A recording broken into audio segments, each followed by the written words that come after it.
لێرە لە نێو وێرانی کێڵگەیەکدا کە سەرچاوی بژێوی چەندی خێزان بوو، ئێران بە موشەکێک بە تەواوی خاپووری کرد.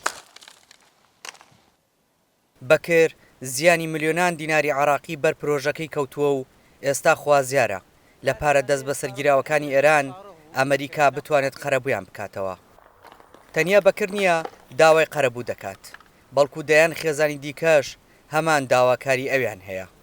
دا لە حکوومەتی ئەمریکا دەکەم ئەو پارێک کە دەستی بە سەرداگەتی ئێران قەربووەکمان بکات و هاوکارێکمان بکات چکە من هیچ من نییە بەخوای خەرچی ئەو شارم ئەوش ئەوە کار و کاسبیەکەی من بوو 25,000 مشکی تێدا بوو هەمووی سووتا 32 تن علفم هەبوو ئەویش هەمووی سووتا ڕۆیشتن 10,000 لتر گاز بێزگە بەس مەسرفی ناو قاعەی مریشکەکانم 75 ملیۆنی دەبیتن.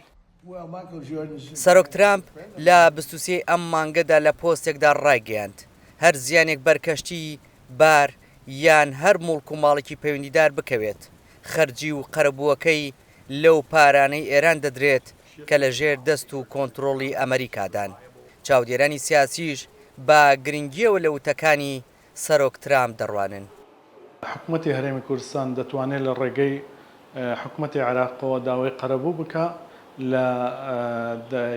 لە دادگانێ و دەوڵەتەکان شکات لە ئێران بکە و داوای قەرەبوو بکە و لەسەر ئاستی حکوومەتی عێراق و لەسەر ئاستی هاوڵاتیان و کۆمپانیاکان و ڕێکخراوەکان دەتوانن لە دادگاکانی ئەمریکا داوا تۆمار بکەن و داوای قەرەبوو بکەن لەو پارەیە و بەپێی یاساکانی ناوخۆی ئەمریکا ڕێگە دەدا بۆ کۆمپانیا ئەمریکی و هاوڵاتی مەدەنیانەی کە لە هەرێمی کوردستان زیانیان بەرکەوتووە لە ڕێگەی پارێزەری تایبەتەوە داوای ئەو قەرەبوو بکەن.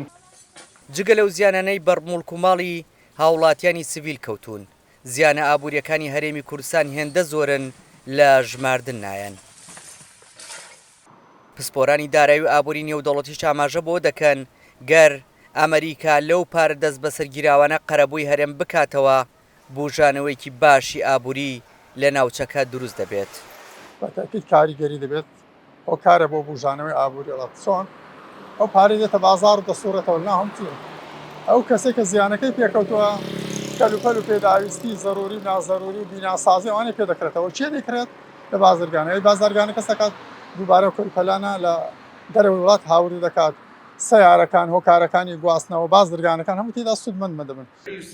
ئەم هەڵوێستەی سەرۆک ترامپ کاردانەوەی زۆری لە هەرێمی کوردستان دروست کردووە و زۆر بەیان پیان وایە کاریگەری لەسەر کەمبوونەوەی هێرشەکان دەبێت بۆ سەرخاکی هەرێم. لە هەمان کاتدا ئەگەر ئەمریکا قەرەبووکردنەوەکە بخاتە بواری جێبەجێکردنەوە هەزاران هەلی کار دەڕەخسێنێت چونکە تا ئێستا نە هەرێمی کوردستان توانای قەرەبووکردنەوەی هەیە نا حکوومەتی عراقیش بەڵێنی قەرەبووکردنەوەی داوە.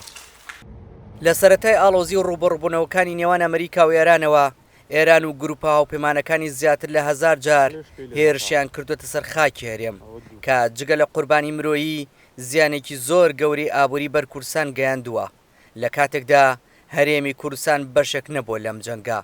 دیار جەمال دەنگی ئەمریکا، هەولێر.